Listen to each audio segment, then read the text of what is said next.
자, 오늘 이 본문은 에베소 교회를 향한 바울의 기도입니다. 그래서 목회 기도라고 얘기할 수 있습니다. 한 목회자가 성도들을 향하여 기도할 때 어떤 것을 기도해야 되는가, 참 중요한 것이죠. 그 기도 안에는 성도들을 향한 사랑, 또 성도들의 신앙에 가장 필요한 것이 무엇인지를 목회자가 들여다보고 기도하는 것이죠. 우리는 바울이 신학자이면서도 그는 목회자입니다. 탁월한 목회자인데 오늘 이 기도 속에 그의 목회적 그런 면모가 보이고 있습니다. 자, 오늘 우리가 관심을 끄는 것은 그의 첫 번째 기도입니다. 17절의 말씀인데요, 우리 주 예수 그리스도의 하나님 영광의 아버지께서 지혜와 계시의 영을 너희에게 주사 하나님을 알게 하시고 그랬습니다. 여기 굉장히 중요한 주제가 하나 나오는데, 하나님을 알게 해 주십시오. 우리 성도들이 하나님을 알게 해 주십시오. 이게 핵심적인 주제예요. 에베소 교회는 신생교회입니다. 초대교회 1세기에 이제 막 태어난 교회들, 회심은 했지만 아직 하나님을 더 알아야 하는 필요가 있는 성도들을 향한 기도겠죠. 하나님을 안다는 것은 믿음의 세계에서 아주 필수 중에 필수라고 할 수가 있습니다. 사도행전 17장에 보면 바울이 아덴이라는 곳에서 복음을 전하는데 그 도시의 사람들의 특징이 뭐냐면 종교성이 많도다. 종교성이 많았다. 우리나라도 종교성이 많습니다. 뭐 어디 가나 뭘 섬겨요. 곳곳을 들여다보면 종교시설들, 신전들, 사당들이 굉장히 많았습니다. 그런데 바울이 여기저기 다니다 보니까 특이한 제단을 하나 발견했는데 거기 앞에 딱 이렇게 써놨습니다. 알지 못하는 신에게. 그랬어요. 자신이 알지도 못하는 신을 섬기는 사람들이 있었습니다. 사실 잘 알지도 못하면서 믿는 것을 우리는 미신이라고 그러죠. 종교성이 많으니까 믿기는 하는데 뭘 믿는지, 누구를 믿는지, 그 믿음의 대상이 모호한 것입니다. 바울 시대 당시는 로마 그리고 그리스의 철학이 성행했습니다. 당연히 인간의 지혜를 자랑했죠. 그러나 그 지식이 하나님을 알 수 있는 지식은 아니었습니다. 하나님을 어떻게 알 수 있는가? 하나님을 쉽게 알 수 있는 분은 아닙니다. 우리의 이성과 우리의 상상력을 넘어선 다른 차원의 존재이기 때문에 그렇습니다. 유한한 인간이 무한하신 하나님을 알 수 있는가? 우리가 하나님을 알 수 있는 길은 딱 하나밖에 없습니다. 하나님이 자기 자신을 드러내시는 만큼만 우리가 알 수가 있습니다. 그래서 이것을 우리는 계시라고 얘기합니다. 성경을 우리는 계시, 그 계시의 뜻은 드러내다. 하나님이 당신을 드러내심, 이게 성경입니다. 그러나 여러분, 성경 역시 인간의 이해 범위 안에서만 기록되어져 있고 우리가 사용하는 언어의 한계 안에 있습니다. 하나님을 우리의 인간이 사용하는 언어로는 이해하기 어려운 한계가 있습니다. 분명한 것은 우리가 아무리 알고 싶어도 하나님을 알 수 없는 한계점이 있다는 것을 우리는 먼저 인식해야 합니다. 욥기 17장 7절로 9절에 보면 이렇게 얘기합니다. 내가 하나님의 오묘함을 어찌 능히 측량하며 전능자를 어찌 능히 완전히 알겠느냐. 하늘보다 높으시니 내가 무엇을 하겠으며 스올보다 깊으시니 내가 어찌 알겠느냐. 그의 크심은 땅보다 깊고 바다보다 넓으니라. 성경이 말씀하고 있는 부분까지만 하나님을 알 수 있습니다. 그러나 매우 중요한 최대 관심은 결국 하나님이 누구이신가. 에베소서 1장 안에서만 해도 마찬가지입니다. 하나님은 누구이신가? 신령한 복을 주신 하나님. 하나님은 복의 근원이 되시는 분이십니다. 우리는 참 복이 무엇인지를 잘 몰라요. 복에 대한 오해가 우리를 불행하게 하는 것입니다. 대개는 복의 주변부에 관련된 것을 복으로 알고 있는 것이죠. 진짜 복은 하나님으로부터 옵니다. 그래서 복 자체보다 더 중요한 것은 복을 주신 하나님.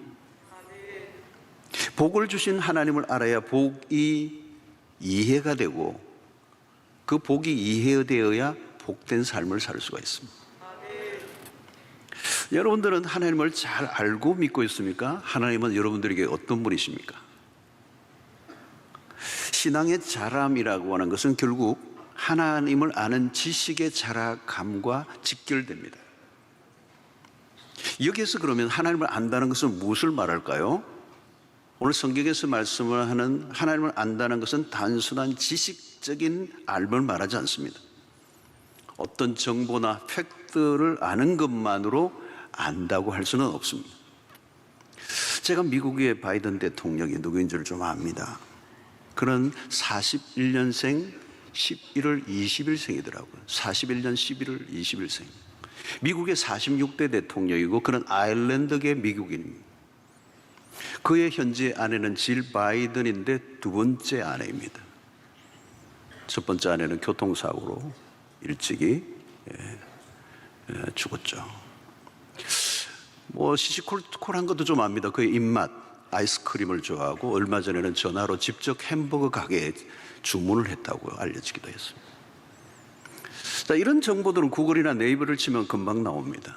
그런데 중요한 것은 뭘까요? 바이든 대통령이 저를 모른다는 사실입니다. 그리고 그에 대해서 알고 있는 이 지식과 정보가 나에게 별 큰 의미가 없습니다. 물론 알든 모르든 별로 상관이 없어요. 그게 내 삶에 영향을 주는 것은 아닙니다. 또 한국의 꽤 유명 인사를 만나 대화를 해본 적도 있습니다. 공적인 자리에서 식사를 한 적도 있습니다. 그러나 그것으로도 안다고 하기는 어렵습니다. 계속 안 만나기 때문에. 안다고 할 때 중요한 것은 상호적이고 경험적인 것이어야 합니다. 자, 히브리 단어로 굉장히 중요한 단어가 하나 있는데 안다라고 할 때 히브리 단어로 야다라는 단어가 있습니다. 여기 참 좋습니다. 야다. 자, 이 단어가 언제 쓰여졌느냐? 창세기 4장 1절에 나옵니다. 아담이 그의 아내 하와와 동침하매.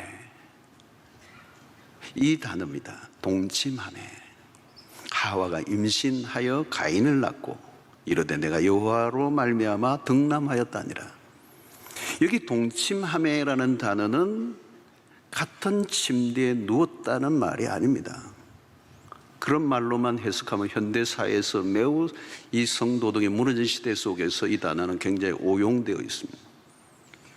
여기 동침하매라는 말은 깊은 관계, 부부라는 친밀한 관계를 의미하고 그 관계 안에서 많은 것들이 공유되고 있다는 것을 의미합니다. 아담과 하와는 서로 깊고 친밀한 관계 안에 있습니다. 이것을 우리는 상호적인 것이다, 인격 대 인격의 관계다, 이렇게 얘기합니다. 요한복음 17장 3절에 영생은 곧 유일하신 참 하나님과 그가 보내신 자 예수 그리스도를 아는 것이니이다. 영생에 대한 사도 요한의 독특한 정의입니다. 영생은 그냥 오래 사는 것을 말하지 않습니다. 여기에서 안다라는 단어는 역시 경험적으로 아는 것을 말합니다. 경험적으로 안다는 말은 뭘까요? 예수님도 나를 알고 나도 예수님을 아는 관계입니다. 신앙에 있어서 매우 핵심적인 요소입니다. 하나님과 함께 살아가는 일상. 그래서 영생은 죽은 다음에 주어지는 것이 아니고 오늘 지금 이 순간 하나님과 함께 살아가는 이전과 전혀 다른 형태의 질적인 삶을 말하는 것입니다. 사랑하는 성도 여러분, 예수님이 산상순 끝부분에서 매우 충격적인 얘기를 한번 한 적이 있습니다. 마태복음 7장 22절 23절입니다. 그날에 많은 사람이 나더러 이르되 주여 주여 우리가 주의 이름으로 선지자 노릇하며 주의 이름으로 귀신을 쫓아내며 주의 이름으로 많은 권능을 행하지 아니하였나까 하리니 그때 내가 그들에게 밝히 말하되 내가 너희를 도무지 알지 못하니 불법을 행하는 자들아 내게서 떠나가라 하리라. 어떤 사람은 평생 주를 위해 살았습니다. 그런데 천국 입구에서 문전박대를 당할 수 있다는 얘기입니다. 평생 교회를 다녔는데 하나님이 난 넌 몰라 그렇게 할 수 있다는 거예요.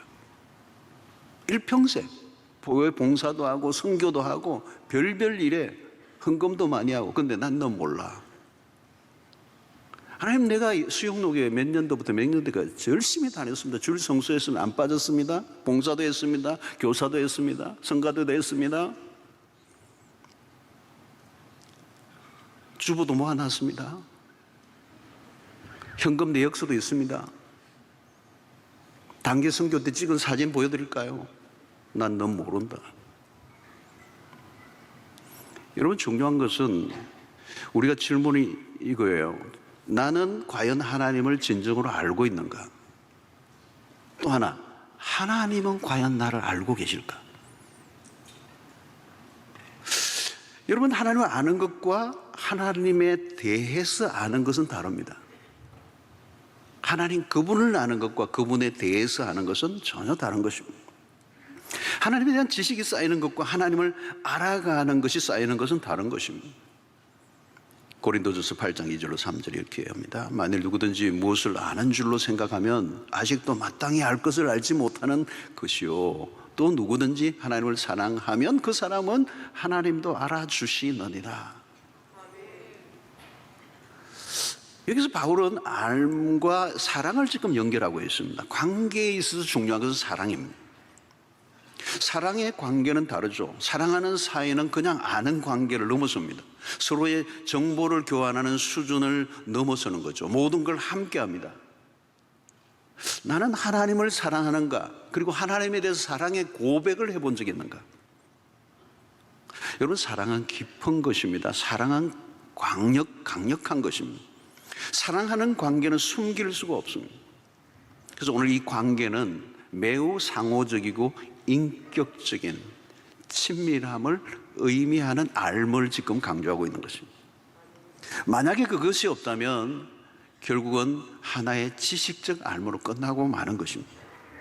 자, 그러면 왜 바울은 지금 에베소 교회 성도들에게 하나님을 알기를 원하는 기도를 드렸을까? 에베소 성도들이라면 이미 하나님을 알고 있을 텐데 바울의 기도의 핵심은 뭘까요? 그들이 하나님을 알지만 더 알기를 원했다는 것입니다. 내가 지금까지 하나님을 알아온 것으로 끝나면 안 된다는 거예요. 하나님을 더 알아가는 것. 하나님을 알아가는 것에는 끝이 없어요. 어떤 분은 하나님을 아는 것이 마치 무슨 과정만 몇 과정 마치면 다 알 수 있는 분으로 생각하는데 그렇지 않습니다. 하나님은 우리가 아무리 다가가도 다가갈 수 없는 크신 분이십니다. 헬라어로 아까는 야다가 히브리어입니다. 구약 성경 히브리어로 기록되어 있잖아요. 신약은 헬라어로 기록되어 있습니다. 그리스어로 기록되어 있습니다. 이 헬라어로 안다는 단어는 그노시스라는 단어입니다. 그노시스. 그런데 바울은 오늘 여기에서 그노시스라는 알미라는 단어에서 다른 단어를 써요. 에피그노시스라는 단어를 씁니다. 제가 이 헬라어를 잘 안 쓰는데 오늘 씁니다. 에피그노시스라는 단어를 쓰는데 그냥 그노시스가 아니라 에피그노스. 에피가 붙어 이건 뭐냐면 완전한, 더 깊이, 충만함 이런 뜻이 있어요. 그러니까 바울은 에베소 성도들이 그리스도를 아는 지식으로 더 깊어지고 더 충만해지기를 원한다는 거예요. 그래서 그노시스의 단계에서 에피그노시스의 단계로 나아가기를 원한다. 이게 바울이 목회자로서의 심정이에요. 저도 마찬가지. 여러분들이 하나님을 더 깊이 알아가기를 되기를 축원합니다. 여러분, 그럼 누가 더 하나님을 알아가기를 원하실까요? 하나님을 아는 사람이 하나님을 더 알고 싶어지는 거예요. 하나님을 알아가면 알아갈수록 더 목마름이 있는 거예요. 더 알고 싶은 거죠. 여러분, 인간관계에서도 그런 게 있습니다. 한두 번 만났는데 매력적이에요. 또 만나고 싶은 거예요. 더 멋진 거예요. 만나면 만날수록 더 멋진 분이에요. 다가갈수록 더 매력적이라면 더 교제하고 싶어지죠. 더 알고 싶어지는 거죠. 이 뭐지 이분? 하나님은 그 이상이십니다. 우리가 하나님을 아무리 안다 해도 부족합니다. 하나님은 크고 깊고 풍성하신 분입니다. 우리가 쉽게 다가갈 수 있는 신이 아닙니다. 평생의 소원 한 가지가 있다면 하나님을 더 알기를 원합니다. 나는 지금까지 알고 있는 것으로 만족하지 않습니다. 여러분, 하나님을 알아가고자 하는 열정이 멈춰져서는 안 돼요. 어떤 분은 너무 일찍이 그만둬 버렸어. 여러분, 하나님은 알아가면 알아갈수록 더 신비롭고 더 경이로우신 분이십니다. 그러므로 우리의 최고의 갈망, 기도의 제목의 1순위, 우리의 최고의 관심, 최고의 지식이 뭘까요? 그리스도를 알아가는 것. 바울은 이것을 알았습니다. 그래서 빌립보서 3장 7절로 8절에 보니까 그러나 무엇이든지 내게 유익하던 것을 내가 그리스도를 위하여 다 해로 여길 뿐더러 또한 모든 것을 해로 여김은 내 주 그리스도를 예수를 아는 지식이 고상하기 때문이라. 내가 그를 위하여 모든 것을 잃어버리고 배설물로 여김은 그리스도를 알고 얻고라고 그랬습니다. 그러므로 여러분, 하나님을 아는 지식을 가지면 다른 것은 다 그 아래에 있습니다. 하나님을 아는 이 신지식이 최고의 지식이라는 것입니다. 여러분, 철학은 뭘 얘기합니까? 철학은 너 자신을 알라고 얘기합니다. 명제죠. 철학적 명제입니다. 너 자신을 알라. 참 심오한 얘기예요. 그러나 여러분, 신학은 너 자신을 알라고 얘기하지 않습니다. 하나님을 알라는 거예요. 하나님을 알아가면 인간은 드러나게 되어 있습니다. 그리스도를 아는 것보다 더 나은 지식은 없습니다. 그것보다 고상한 것은 없습니다. 그리스도를 알아갈수록 세상의 모든 것들이 보인다는 거죠. 골로새 2장 3절을 보십시오. 그 안에는, 그리스도 안에는 지혜와 지식의 모든 보화가 감춰져 있느니라 그랬습니다. 그리스도를 아는 지식의 렌즈로 세상을 보면 해석이 됩니다. 전도서에서 전도자는 인간의 지혜의 한계를 얘기했습니다. 그리고 인간의 지식의 끝에서 허물을 맛보았습니다. 그러나 그리스도를 알아갈 때 어두운 동굴 안에서 서서히 광명의 빛 가운데로 들어가는 것 같은 느낌을 받는 새로운 빛이 임하는 것입니다. 이전에 희미하던 것들이 선명해지기 시작하고 새로운 관점이 열리고 자신이 지금까지 붙들고 있던 지식의 체계들과 생각들이 깨뜨려지고 하나님이 주시는 새로운 안목, 새로운 세계관, 세상을 보는 눈이 달라지죠. 이전에 전혀 인지하지 못하던 것들이 눈에 들어오기 시작하고 사물에 대한 새로운 평가를 하게 하는 눈이 열리는 게 그리스도를 알 때 우리에게 주어지는 축복인 줄로 믿습니다. 이런 바울의 기도 속에 목회자의 역할이 잘 드러나고 있습니다. 목회자가 할 일이 많지만 그 가운데에서도 가장 핵심적인 일이 여기에 있어요. 성도들로 하여금 하나님을 더 깊이 알아가고 친밀해져 가도록 돕는 일, 이것보다 더 중요한 일은 없습니다. 그래서 어쩌면 제 설교에서도 이 부분이 해야 될 마땅한 역할이겠죠.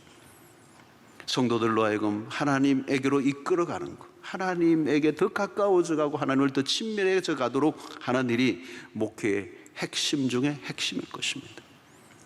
여러분, 성도들 역시 마찬가지. 여러분들, 우리 처음 나온 우리 성도들에게 해드려야 될 일은 교회로 오는 교통편도 알려드려야 되고 교회에서 여러 가지 성경 찾는 법도 알려드려야 되지만, 우리가 해야 될 궁극적인 일은 처음 온 성도들에게 하나님이 누구신지를 알려드리는 일을 위해서 힘써야 되는 것입니다. 여러분, 내가 무엇인가를 열심히 하는 게 중요한 게 아닙니다. 여러분, 그냥 열심히만 신앙생활하면 어느 순간 길을 잃어버립니다. 우리는 하나님을 알아가는 일에 열심을 낼 때 그 안에서 모든 비밀이 드러나고 우리의 신앙의 길이 열리고 우리의 삶의 변화가 일어나게 될 줄로 믿습니다. 그럼 우리의 신앙의 건강성은 무엇으로 평가되는가? 얼마나 많은 사역을 하고 있는가가 아닙니다. 얼마나 외적인 성과나 업적으로 판별될 수 있는 게 아니에요. 무엇을 얼마나 했느냐가 아니라 얼마나 하나님과의 관계가 깊어져 갔는가. 자, 바울의 기도의 핵심은 하나님을 알민 것입니다. 그래서 바울은 이 신앙의 중심부에 하나님을 모셔드리고 있습니다. 하나님을 아는 것을 대신할 수 있는 것은 아무것도 없다는 것입니다. 여러분, 하나님을 알지 못하면 무슨 일이 생깁니까? 신앙생활이 이상한 쪽으로 자꾸 빠지게 되는 겁니다. 결국은 자기 도취에 빠지게 되고 자기 숭배로 빠지게 되고 자기 중심적인 종교생활로 전락하게 되고 영적인 쾌락주의로 빠지게 되고, 결국 너는 동네만 다를 뿐이지 실제로는 하나님과 상관없는 종교 노름을 교회 안에서 할 수 있는 것입니다. 하나님을 알아가는 것에 대한 열심보다 다른 열심이 우선이 되면 이상한 길로 빠지는 것입니다. 신앙의 변화는 하나님을 알아가는 데서 일어나게 되어 있습니다.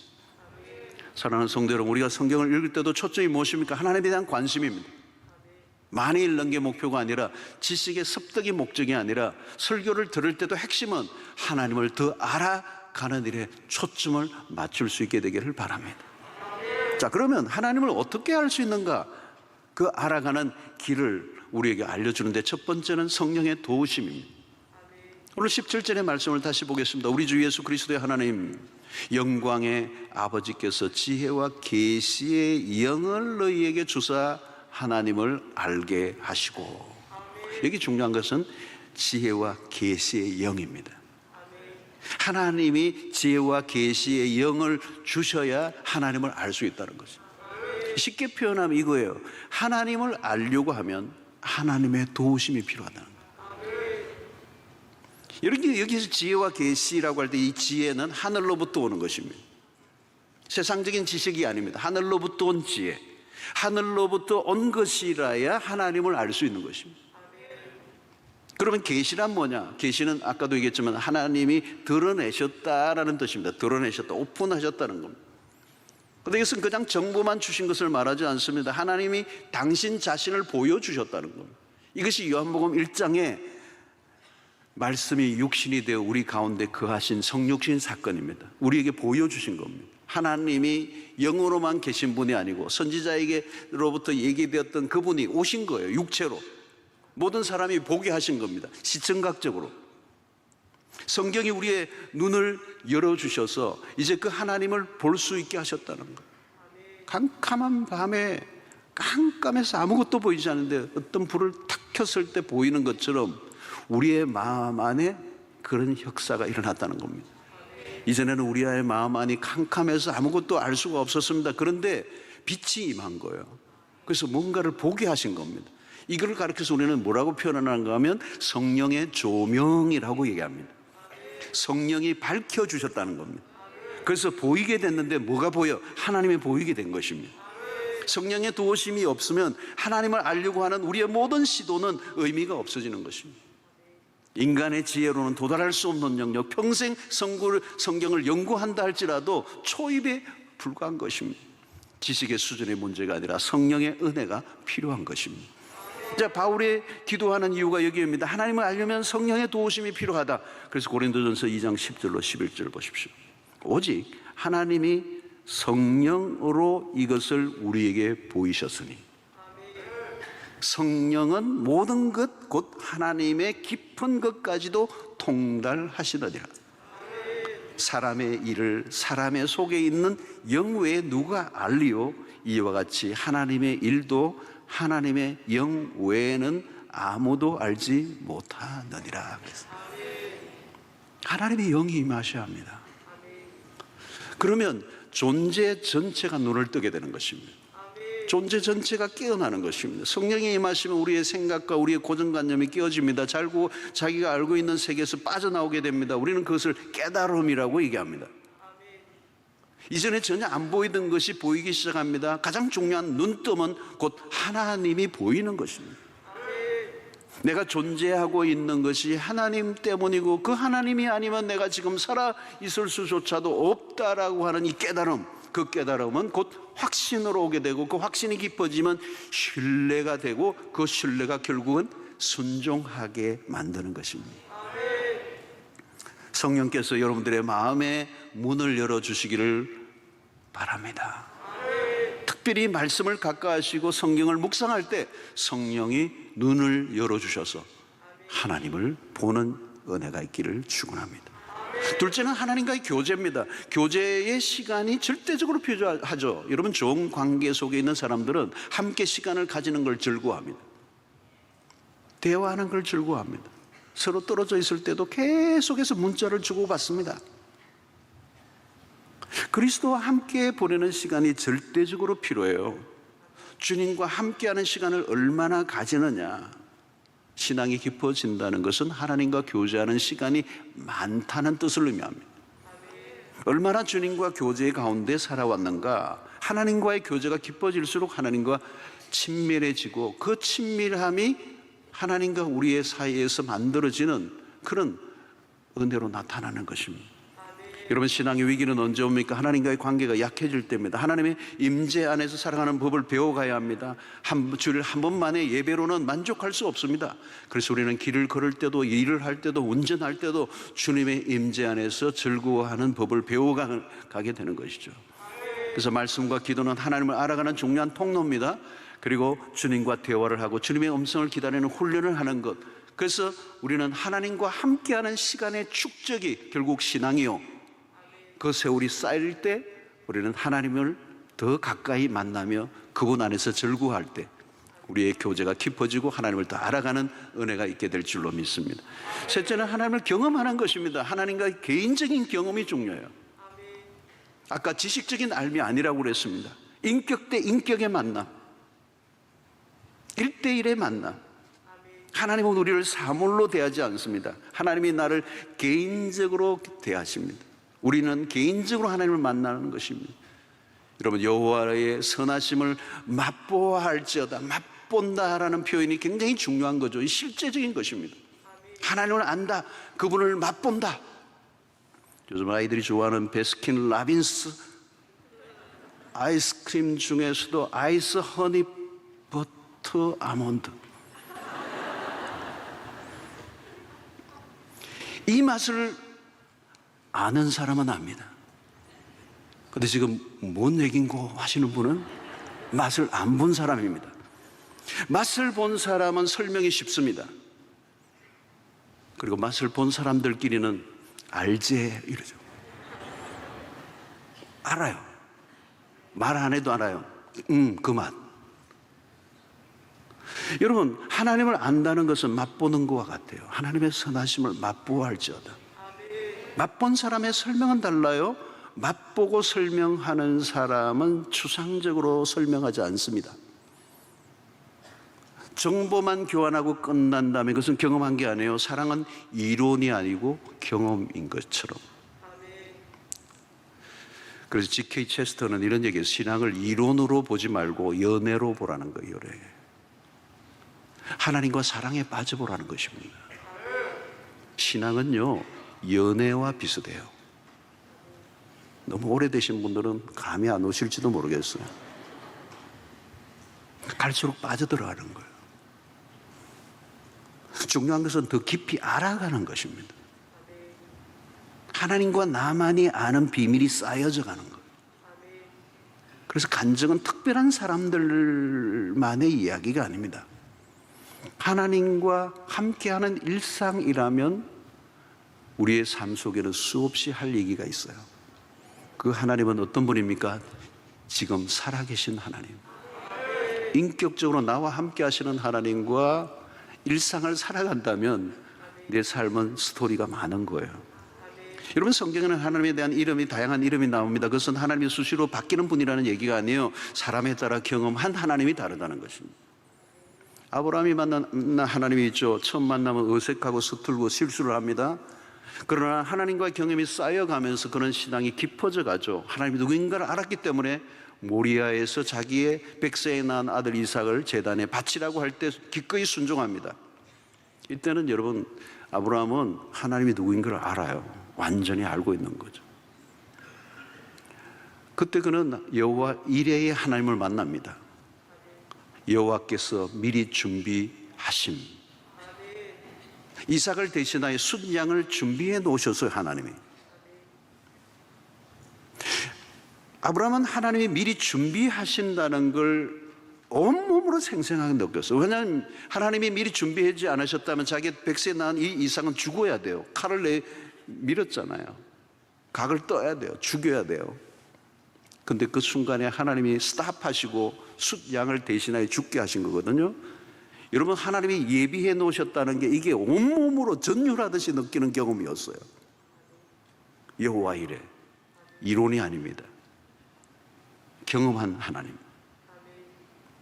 오늘 구체적으로 우리의 삶 속에서도 경험할 수 있는 하나님, 여호와 이레는 오늘 또 우리에게도 역사하실 수 있는 하나님이시죠. 아마 여러분들도 경험하셨고 저도 많이 경험했어요.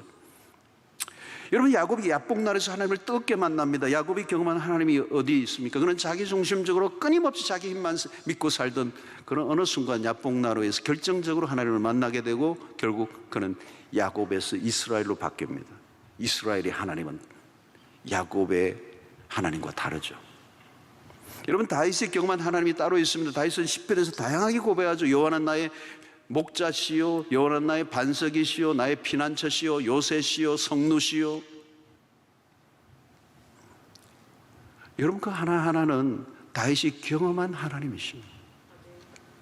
목자, 나의 목자신이라고 할 때 그 목자는 목자와 같지만 목자 이상의 의미를 담고 있는 내 생애, 내 삶의 한순간도 나와 분리되어 생각할 수 없는 그 하나님을 그는 묘사하고 있는 것입니다. 모세가 경험한 하나님이 따로 있습니다. 히브리 민족을 애굽으로 이끌어내라고 하는 부르심을 받은 모세는 타는 불꽃 가운데서 나타나신 하나님을 만납니다. 그는 하나님의 이름을 묻죠. 근데 여러분, 하나님의 이름이 없습니다. 이름으로 규정될 수 없는 분이기 때문에 그렇습니다. 하나님에게 누가 이름을 지어 드릴 수가 있겠어요, 여러분? 영원 전부터 계신 분.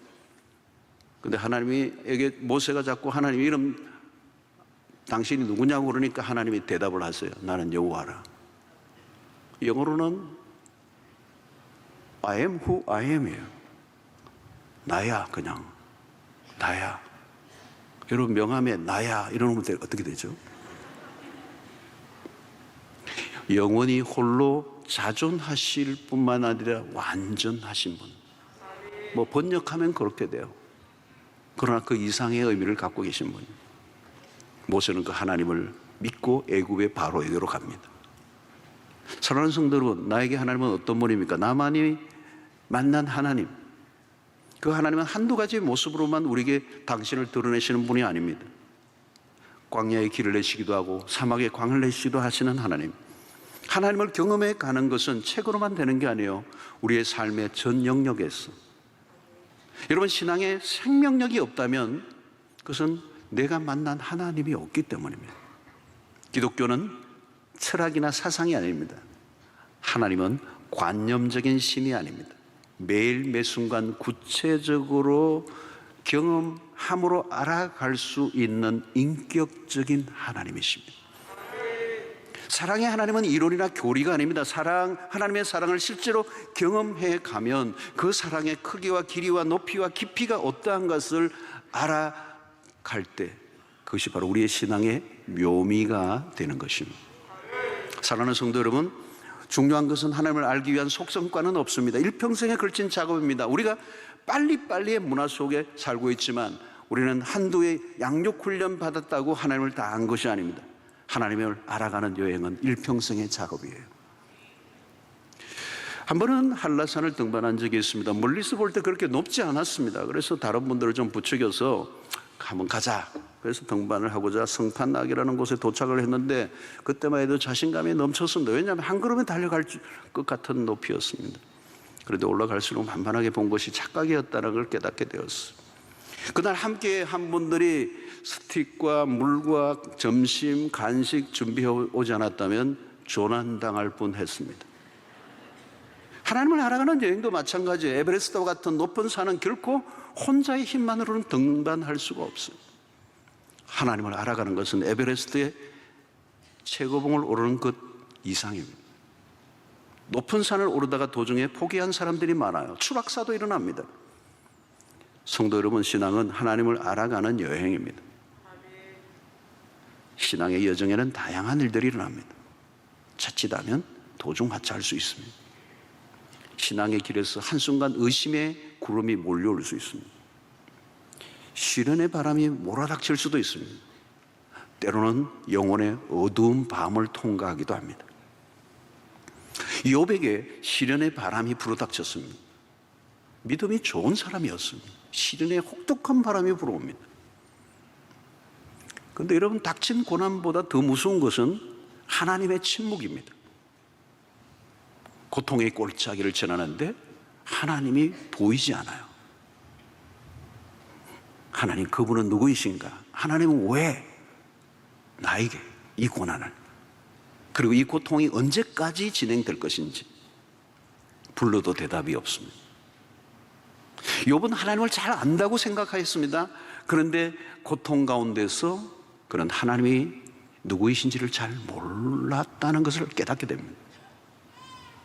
그리고 마침내 그는 하나님이 침묵을 깨고 나타나실 때 욥은 자신이 생각했던 분보다 하나님은 더 크고 더 신비로운 분이라는 걸 깨닫게 됩니다.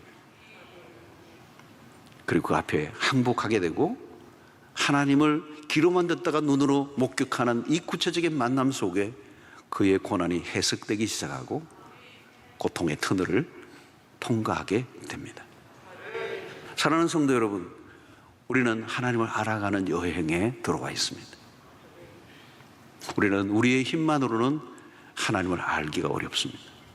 그래서 우리는 성경의 도움을 받아야 돼요. 우리의 신앙의 선배들의 도움을 받아야 돼요.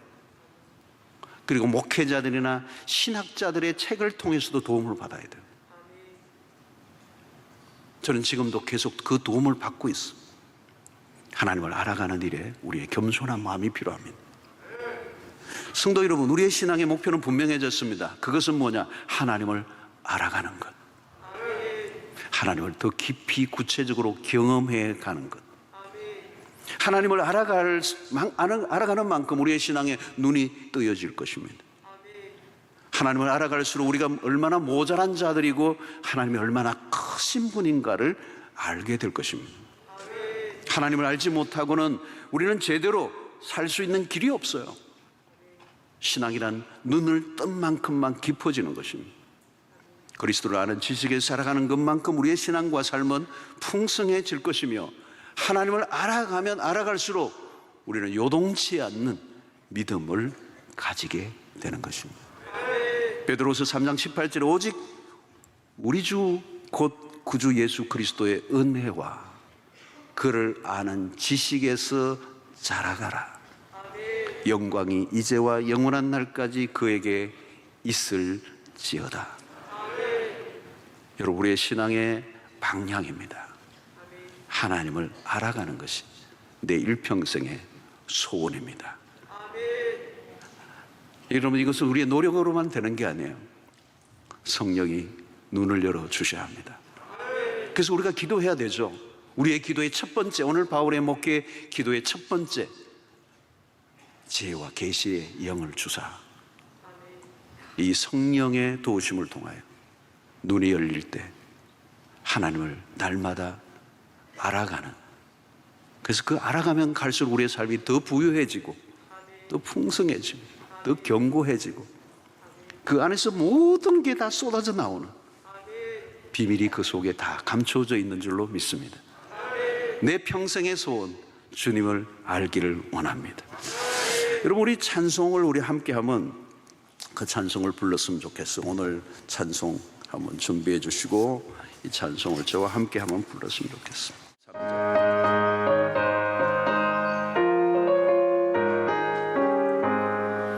예수도 알기 원하네. 그보다 넓은 은혜와 애속해 주신 사랑을 간절히 알기 원하네.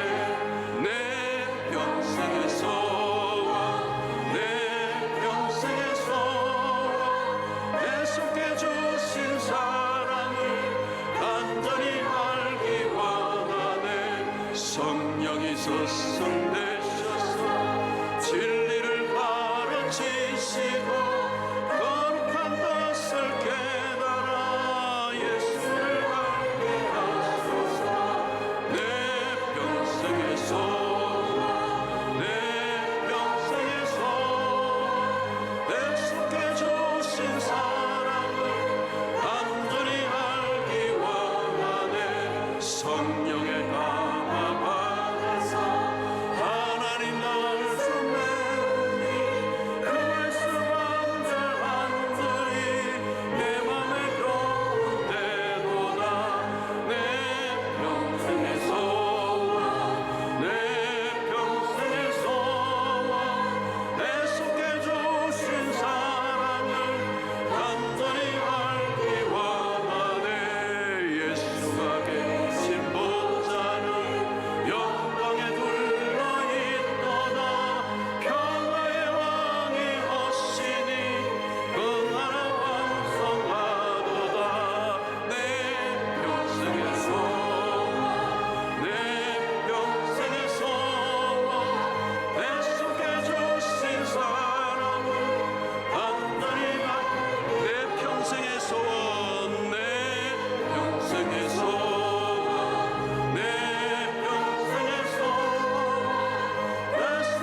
이제는 우리 주 예수 그리스도의 놀라우신 은혜와 하나님의 크신 사랑과 성령의 교통하심이 지혜와 계시의 영을 우리에게 주사 우리의 눈을 열어 하나님을 보고 하나님을 알아가며 더 깊은 영적 세계 안에서 주를 경외하고 이 세상 가운데 승리하는 삶을 살기로 결단하고 돌아가는 주의 백성들 머리 위에 지금부터 영원토록 함께 있을지어다.